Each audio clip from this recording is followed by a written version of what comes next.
Hey guys, Mike here from Lunch Money Comics. Today I'm back in Danvers, Massachusetts at the awesome Nick's comic strip. They're having a huge sale on back issues and a portion of the proceeds goes to charity. So let's go inside, find some great books and give to a good cause. So I'm gonna jump into another voiceover here. I like doing them and it seems to be well received by you viewers. Interesting thing, I walked in, immediately started talking with Nick and his manager Chris, and I kind of forgot to film this beautiful store. Here's a couple of quick shots of the awesome wall books they have, but they immediately started showing me new books they got in. They got in some huge collections of Golden Age stuff, independent stuff. You see a Dave Stevens cover there. But wait till you see this next book they hand me. I've never seen this before. It's Alter Ego #7. It's like a fan-made comic that shows Black Adam a full year before his official appearance in comics. Never seen it before, super cool. But as I mentioned, guys, it's a beautiful store. Their toy game is strong. So great comics and even better, I would say, vintage toys at this place. I immediately made a beeline towards the back of the store because they have lots of other wall books back here, including some great ones in this case. They have some new books here they recently got in. They have the first appearance of Ghost Rider. And you also see that first Juggernaut. That's brand new. Also, first Miles Morales, Ultimate Fallout 4. Always an awesome book to see. So here we see the awesome back wall, which always has really interesting things like these Heroes Hangouts featuring Hawkman and Shazam. Never seen these before. And it's just a cool wall because it's a neat mix between really old books and really modern books side by side. It's just always fun to look at with all sorts of interesting things. Like, look at this small Spider-Man comic from Esquire magazine. Never seen that before. And here we see a book that I was very interested in. This is an early Jim Steranko, Nick Fury, Agent of S.H.I.E.L.D. Awesome robot cover. And then Nick shows me these boxes. This is the new collection he got in. He plops a couple of boxes up on the counter for me to look at. They had just recently priced these, but they weren't really organized other than roughly like DC and Marvel. I decided to start with the DC box. And the one thing you'll notice, guys, a lot of these like mid-size keys, they're all, priced $15 to $25. And what's cool about Nick's comic strip is that they price things low to begin with, but they don't really haggle. And it's because they have a fantastic customer rewards program where you get money off at the counter. And because of that, just keep in mind, when you're looking at these prices, you can usually get 15 to 20% off, no problem. So Nick starts handing me other piles, and I can't keep up. You see here, first Shang-Chi, always a cool book. He even has some pre-code horror in there. What a fantastic comic, The Clutching Hand. Here we have early Captain Atom. This is actually the first appearance of the Ted Kord Blue Beetle. Awesome comic book, and actually I was kind of interested in it. So in this box, we had a full run of the original Ghost Rider, minus the first issue because it was up behind the counter with the other wall books. But yeah, guys, these were all really, really high grade. Very cool books to see. You see here, though, they were out of order, and I have OCD for things like this, so of course I had to put them back the right way. Couldn't help myself. Here I am going through the Marvel box. You see some more Steranko, Nick Fury, Agent of S.H.I.E.L.D. But guys, all these Strange Tales, I love them, especially when they feature Doctor Strange. Fantastic cover art. I absolutely love these. So I was really having a good time just looking at all of these cool books. Again, these Strange Tales had stories from Nick Fury, Agent of S.H.I.E.L.D. and Doctor Strange. And there was some definitely key issues in here, like this one. This is the first cameo of Living Tribunal. Very cool book in its own right. I mentioned I like Doctor Strange covers. Here comes one of my favorites. This is a Dormammu cover by Gene Colan. Absolutely love it. And guys, these books were great. You see, we're going back into Strange Tales here. They were all priced really, really well. First, Jasper Sitwell. And here we're looking at the Nick Fury Agents of S.H.I.E.L.D. done by Steranko. Like I said, I am collecting these. I have a lot of these already. I could have bought them all, ended up only getting one, which you will see in a few minutes. But I decided it was time to hit the back issues. That's why I came there. But as soon as I started, Nick handed me another stack of comics, and this was full of all sorts of weird stuff. We have some horror stuff, lots of independent stuff, things I've never seen before, like the Balloon Vendor. I had to look it up. Very cool, awesome cover art. I knew nothing about it. Knew nothing about really any of these. And although they were fun to look at, I wasn't too interested in buying them. But then I started seeing things I was more familiar with, and I came across this cover right here. This is a Golden Age Good Girl cover. Colors were amazing. I put it off to the side knowing nothing about it. I thought the prices were great. And you see here, when I get to the bottom, there was some more Captain Atoms. This is the first appearance of Dr. Spectral. Look at that costume. Unbelievable. Very cool books, guys. I don't collect these, but you got to stop and look at them when you've never seen them before. They're pretty awesome.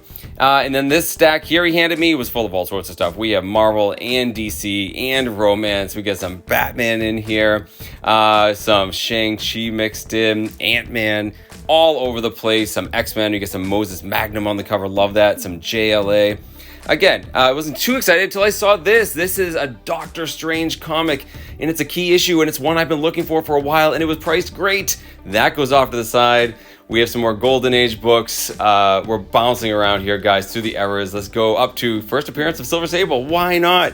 Famous Juggernaut Spider-Man cover. We get some Avengers. We got first Scott Lang here. We got first Captain Universe Micronauts. And we even have first Screaming Mimi, I believe that is. So finally, I get to look at the back issue bins. This is why I was here, guys. Everything was 50% off in these black bins. Not only that, but a portion of the proceeds went to an awesome charity, which I'll be talking about in a minute. And you know me, I have to start with my X-Men books. To be clear, guys, I own every single one of these books I'm looking at right now. But you never know, I could find an upgrade copy or a cool key I could talk about on the channel, but mostly, it just makes me happy. It brings me back to my youth to be looking at X-Men books in a comic shop. Can't help myself, guys. It just makes me feel good. But these books I'm looking at here, I actually don't own. See, I stopped collecting X-Men books sort of like in the mid-300s. I took a couple of years off, and now I'm trying to fill in that entire run. And here you're gonna see I find a book I don't own, and it's actually very relevant to X-Men 97. This one right here, fantastic key issue. Can't wait to talk about this one if you've been watching the show. And here I am going through a random box. I also want to point out I'm using my hands-free mount. I got it a few months ago, and guys, I don't know how I lived without this thing. Not only does it make my life easier to film, I get to treat these books with the love and respect they deserve. And here you see I find an awesome book. This Captain America Annual with an awesome Mike Zeck cover. Cap vs. Wolverine, absolutely awesome book. That goes off to the side. So here you see a sneak peek of some of the books that I picked up. So let's go back to the house. I'll talk about every single one of them and also about the fantastic charity we were able to raise some money for. So there you go. That was the always awesome Nick's comic strip in Danvers, Massachusetts. I absolutely love this store. I try to stop in whenever I'm in the area, which is often because it's actually in my hometown. And as fate would have it, I was in the area because my little sister was getting married that weekend, so I had to shoot on over there. It wasn't on the day of the wedding, don't worry. Although I still probably would have gone over on the day of the wedding if I could have. No, maybe. No, I wouldn't have. But I rushed to get over there because it was the end of April, and April's always the month that Nick's does a huge sale on all their back issues. This time it was 50% off everything. But not only that, they always give a portion of their proceeds and profits to a different charity of their choice. Last year, it was the Lustgarten Foundation for Pancreatic Cancer Research, and I did a whole video on it when I visited Nick's, not just because I thought this was a fantastic gesture on the part of the store, but because they were so humble about it. I mean, I barely found out about it. They don't like advertise it really big. They don't make a big deal about it. They just love giving back to the community in a quiet way. But when I heard that, guys, it blew me away. I had to mention it on the channel. I put links to the Lustgarten Foundation, on Instagram and in my description on YouTube, and I was shocked and humbled when we raised hundreds of dollars. You viewers out there, tons of people donated money, and I couldn't believe it. I also got to meet the guy who's behind this whole thing, who coordinates with Nick. He goes by the name of the Zombie Leader on the internets, and he's not only a comic book collector, he is one of those people put on the earth just to do good. He does tons of work for charities and foundations. He's an unbelievable human being, and it just goes to show, guys, the people we have in our community, in this comic collecting group that we have, they're second to none. We have so many wonderful people, so I was happy to play a small part in this whole thing. So, what was the charity of choice this year? Once again, the Lustgarten Foundation for Pancreatic Cancer Research. It was such a smashing success last year, they decided to do it again. So, at the time that this video is coming out, April has long gone. They're no longer having that sale. However, I am still going to put some links down in my description as well as on Instagram. You can also look at Nick's Instagram, and you can still donate to this fantastic cause and try to snuff out this horrible disease. Here's the crazy thing, guys. Even though it's been a couple weeks since I filmed that footage, or at least by the time you're watching it, I posted a quick picture on the day I was there, and I just attached to that Lustgarten Foundation, and within a few hours, my awesome Instagram viewers donated over $300. Blows my mind, guys. We have the best community in the world. So guys, I have some fantastic comic books to show you. Yeah, I got them for a great price, but I cannot express enough. This channel stopped being about the comic books a long time ago and became about the people in our amazing comic community. And I am humbled to be a part of it. So you feel no, pressure to do so, but if you feel like giving back, and trying to fight this horrible disease, absolutely, guys, check out those links. Feel free to donate. It would be very appreciated. One more thing I want to mention, this is a horrible disease with a very low survivability rate. I actually lost a great aunt to this several years ago. But when I did the video last year, it ended up being one of the greatest surprises and one of the most heart-touching things that ever happened in Lunch Money Comics came out of it, because when that video came out, somebody hit me up and they introduced themselves and they said that they were not only a comic collector who watches my channel, but they were a 10-year survivor of pancreatic cancer. And guys, we're talking, you know, like 5% survivability rate. That's crazy. And this person, despite the fact they lived like in the Midwest or I think maybe Texas, they actually decided to fly up to go to the big Brimfield flea market up here in Massachusetts. And I actually got to meet him last summer and we got to hunt for comic books together. Yeah, it's crazy. It's probably the coolest thing that's happened on Lunch Money Comics, and it kind of stayed quiet behind the scenes, but I want to share it now, guys. Unbelievable stories come out of the people in this community. I'm happy to share it with all of you. So all that being said, I got some comic books to show you guys, and they're pretty darn cool. Before I do show them to you, you guys know the drill. If you like this sort of stuff, head on down, hit that like button. It helps, and follow me on Instagram under Lunch Money Comics IG. So let's talk about those back issue comics, because I only got a couple. However, you know, like I said in that voiceover, they already have really good prices there. Now we're adding 50% off, and then a portion of that goes to a great charity. And then I briefly mentioned it in that footage. They also have a great rewards program, and I got 20% off all the books that I bought. So I'm going to try to tell you the price I actually got these for, okay? It's pretty low, all right? Let's start with this one. I mentioned in the footage that it had a tie to X-Men 97, and that's because Uncanny X-Men number 333 from 1996 is the full first appearance of the villain Bastion. Now, Bastion is a hybrid Nimrod, Master Mold, Sentinel from the future trying to eradicate mutants. And of course, he was one of the big bads in the X-Men 97 show. He also had a cameo appearance, I believe, in X-Men 52, but he's just like in shadow. So this is his full first appearance. I read this as soon as I got home. It's also a very cool comic where Gambit and Jean Grey are going undercover to figure out what Bastion is up to. They get discovered. They have to fight their way out. Super cool book, guys. I needed this for my run. Original sticker price, $5. Now we're down to $2.50 with the 50% off, 20% off that, $2 for this book all day, every day. The other book, you also saw it in the footage. Oh, what a great book. This is Captain America Annual number 8 from 1986. Iconic Mike Zeck cover. This is part of the Mark Gruenwald run here. And this is the fantastic, at first, fight between Wolverine and Captain America. Then they end up teaming up to fight a gigantic robot. I also read this as soon as I got home. It's pretty cool because in this book here, guys, it's actually only the second time these characters have met. The first time was during Secret Wars and they barely interacted. So here we see them fighting against each other, bumping heads. They're very different people. However, at no point in this comic book do they intimate that they were allies during World War II, which of course would be revealed in X-Men 268 by Chris Claremont. So I don't know if that was a retcon or not, but still, cool comic book, guys. Great iconic cover, great read, absolutely. Sticker price $10, $5, 50% off, $4 with a discount. Again, all day, guys. What a great book. So this next comic book I almost didn't get. It was actually the last one that I grabbed. And it's this. This is Marvel Presents Bloodstone number 1. It's from 1975. And this Marvel Presents was one of those generic Marvel titles they had in the 70s, like Marvel Premiere, where they featured a different character in each issue. Well, the first 2 issues of Marvel Presents was all about this character of Ulysses Bloodstone. This is his first appearance and origin. And he's an old character, like really old, like 10,000 years old, going back to the Hyborian age of Conan the Barbarian and Red Sonja. And he stumbles across an ancient alien artifact called the Bloodstone. It affixes itself to his chest, giving him incredible powers, most notably immortality, which is why this 10,000-year-old hunter was around during the 20th century, and he uses that incredible power to be the world's greatest monster hunter. Very cool character, guys. You know, cover here by Gil Kane, written by Len Wein. I love these 70s sort of, monster-themed books. And it's super cool. Yeah, the first 2 issues of Marvel Presents was all about Ulysses Bloodstone. I gotta get the second one so I can read the whole story.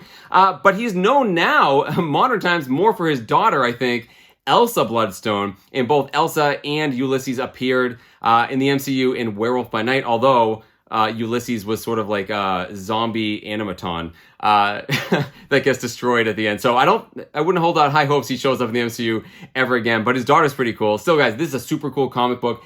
Listed here at $15. So this wasn't in the back issues, but still I got 20% off of it. The reason why I added this last was I got that 20% off coupon if I hit $100, and I was sitting at like $86. So I threw this one in last second, but I'm happy I did. Super cool book. Happy to get it. This book I've been looking for a long time, and this was a great price. I am psyched to get this book. This is Marvel Premiere. There's another one of those 70s Marvel titles, right? Marvel Premiere 10, featuring Doctor Strange, Master of the Mystic Arts. It's from 1973, Mike Ploog art. He was great for these sort of like cosmic and horror themed comic books. And there's a lot going on for this book. Oh, by the way, check out my new shirt. One of my sisters got me. Pretty cool. Doctor Strange. This book is awesome. Lots of key significance here. The biggest one is this. It's actually the first appearance of longtime and super powerful Doctor Strange villain, Shuma Gorath, who is a gigantic tentacled eyeball. At least that's his physical manifestation in his own dimension. We can imagine he's just incredibly powerful and, you know, basically like an astral projection. But we see him as a giant eyeball with tentacles, similar to the one that you saw in Multiverse of Madness, although that was a different character because of rights tied up with Shuma Gorath, which I'll talk about more in a second. So yeah, you first meet Shuma Gorath in this, and it's also the death of the Ancient One, the Sorcerer Supreme. Yeah, Shuma Gorath, his way to get into the real world was to latch himself onto the Ancient One and basically start going through his mind. Doctor Strange figures out the only way to defeat him is actually to kill his mentor, the Ancient One, which he does. It stops Shuma Gorath, and Doctor Strange works out for him because he also becomes the Sorcerer Supreme in this issue. So this issue has a lot going on for it. Super cool. I've wanted it for a long time. Price in the back, $20. So with a discount, I got it for 16 bucks. Great deal, really high grade. Happy to have it. Now, here's the really interesting thing about it. I mentioned that Shuma Gorath's rights were tied up. That's why they couldn't use him in the Disney movie. And this is why. Because Shuma Gorath, the name Shuma Gorath, actually goes back to the 30s. Yeah, it was actually invented by Robert E. Howard, the pulp writer who was famous for Conan the Barbarian, Kull the Conqueror, Red Sonja, all those characters. He actually came up with the name of Shuma Gorath in a short story called Dig Me No Grave. All right, you with me so far? Well, the year before this issue came out, we had Journey into Mystery Volume 2, Number 1. So in this second volume, it had lots of like monster stories that they were reprinting, and one of the stories in there was a comic retelling of Howard's short story, Dig Me No Grave. And in that short story, they mentioned the name Shuma Gorath because it was in the original story, and it's just mentioned as someone's like, saying the names of these elder gods, they're doing like a dark ritual. They mentioned the name Shuma Gorath. So the first mention of Shuma Gorath was the year before this in 1972, but of course, again, it's not really in continuity. But because that name sounded cool, before this issue here, Doctor Strange evokes that name as well. So they finally decided, hey, we're going to put a face, an eye, to the name. And that's when we come up with the big eyeball and the tentacles of Shuma Gorath. But because of that, Marvel doesn't own the full rights. It's actually owned by sort of, everything that has to go with Howard and, Conan the Barbarian. So they couldn't use him. They had to use, Gargantos, I think, is the name of the other monster. It's like, a Namor, a bad guy. I thought all this stuff was interesting, and the only reason I know any of this was because I bought that issue of Journey into Mystery Volume 2, Number 1, very early in Lunch Money Comics history. I learned all this stuff, mentioned it on the channel, thought it was super cool. So yeah, I wanted to find this book for a long time, have the proper first appearance of him, guys. I finally got it at a great price. Super happy to get this book. Next book, I mentioned that I'm a big Jim Steranko fan. I had the pleasure and privilege of getting to meet him recently. Trying to get all of his Nick Fury Agent of S.H.I.E.L.D. books. They had a ton of them there, but I'm trying to save a buck. I only ended up with the first issue, but it's one of my favorites. Look at this fantastic sort of surrealist swinging 60s cover here, done by Jim Steranko. This is from 1968. Not only did he do the art on the cover and in the interior, he also wrote the story. Love, love, love this comic book, priced at $30. So, of course, I got it less than that. Great price there. The last comic book, though, guys, and you also saw it in the footage. This book's crazy. I didn't know much about it other than I like the cover. And then on further research, I like it even more. Because it's this. This is Cave Girl number 12. It's from 1953. So this is a golden age good girl cover with a little bit of sort of cultural insensitivity here. And this is a story written by Gardner Fox, art by longtime good girl artist Bob Powell. And Cave Girl was actually invented by both these guys. And yeah.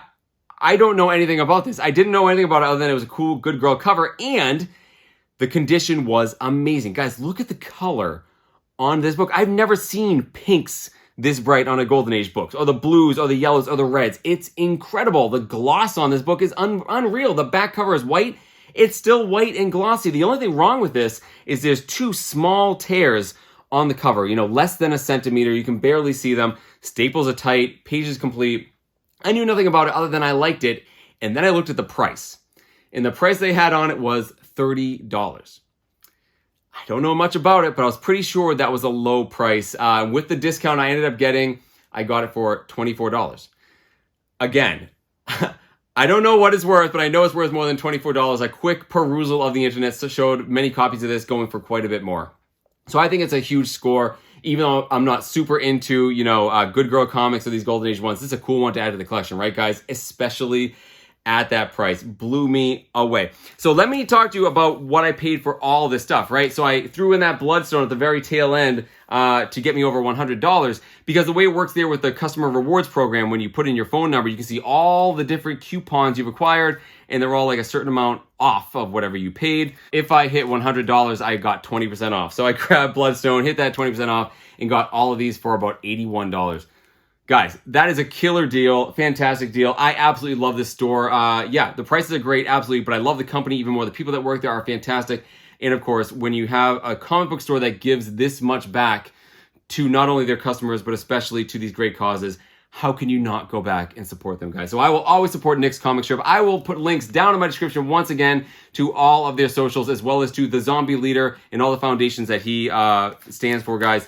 Awesome place. If you're ever in the area of Danvers, Massachusetts, north of Boston, please, please, please stop into the store. You will not regret it. So that's it, guys. Keep hunting for comic books in strange and unusual places. Always support your local comic book stores, especially when they give this much back. Thank you all so very much for watching, and I'll see you in the next one.